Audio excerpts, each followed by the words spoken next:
maangat yung ano mo, yung mapansin ang video mo, tapos mapansin ng mga followers ko, mag-comment ka na sa baba para followers ko. Laba.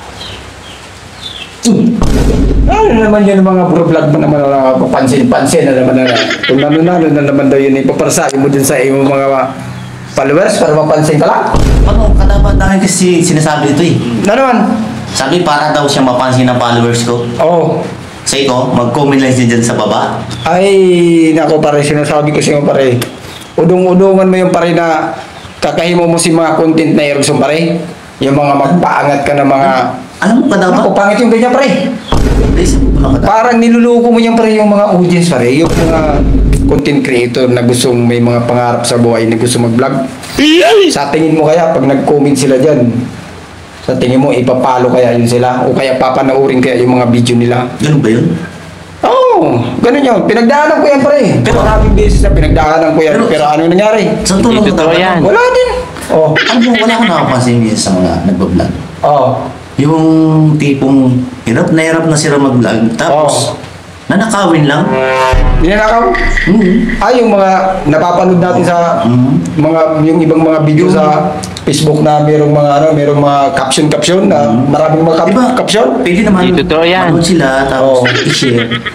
Okay lang, pwede naman yun. Pero yung kukunin nila tapos i-upload nila, tapos lalagyan nila ng mga ano, ganyan-ganyan.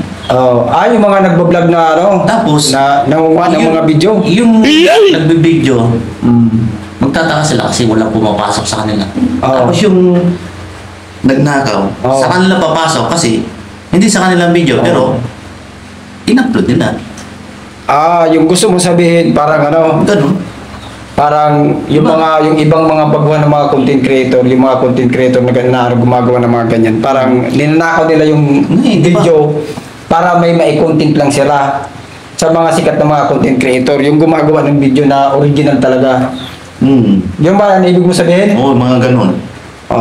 Ito parang kawawa. Bawal yan yung ganyan pare. Ano parang kawawa yung nagbe-video no kasi. Kawawa naman talaga yung mga ganyang tao, yung mga sila ng video na maganda sana tapos mawala na lang bigla.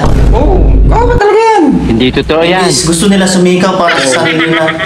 Tapos para sa pamilya nila. Tapos nga pare, minsan pag napapansin ko, pag medyo kilala ka na, parang kinukopya lahat ng mga video mo.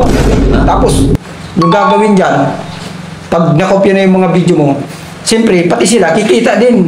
Tapos kawawa yung may-ari ng video. Yan tayo dyan mga kadabay. Mahirap yung ganyan mga kadaba. Yung ganyan, yung pinagsikapan mo, tapos iba yung makikinabang. Nako, mga kadaba, ito masasabi ko sa inyo mga kadaba, huwag tayo magnakaw ng hindi natin sariling video. Hindi totoo yan. Bawal yun. Dapat, kung may plano ka sa buhay mo, kung gusto mong mangarap, kumuha ka ng sarili mong video. Hindi yung ganyan na ida-download mo, tapos lalagyan mo na ng mga caption. Napopangit yung ganyan mga kadaba. Dapat, kung legit ka talaga na content creator, kung gusto mo talaga mag-vlog, huwag kang pahiya-hiya. Kapalan mo ang mukha mo. Gumawa ka ng sarili mong video. Ganun yun. Tsaka ikaw, tigilan mo din paangat-angat mo dyan sa mga followers mo na. Alam mo. Ako na naman nakita ni Kadaba. May wala kita yan. Hindi, pare, ganito kasi yun. Papaliwanag ko sa'yo. Ganito kasi yung explanation niya. Ganito yun.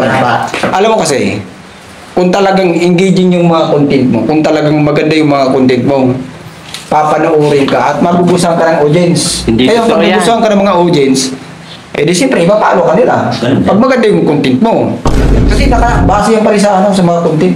Kung talagang maganda ba talaga yung content mo. Hindi totoo yan. Kung hindi talaga engaging yung content mo, hindi maganda panoorin, o walang value, hindi ka talaga ipapalo niyan. Oo. Kaya kayo mga kadaba, sana may natutunan kayo.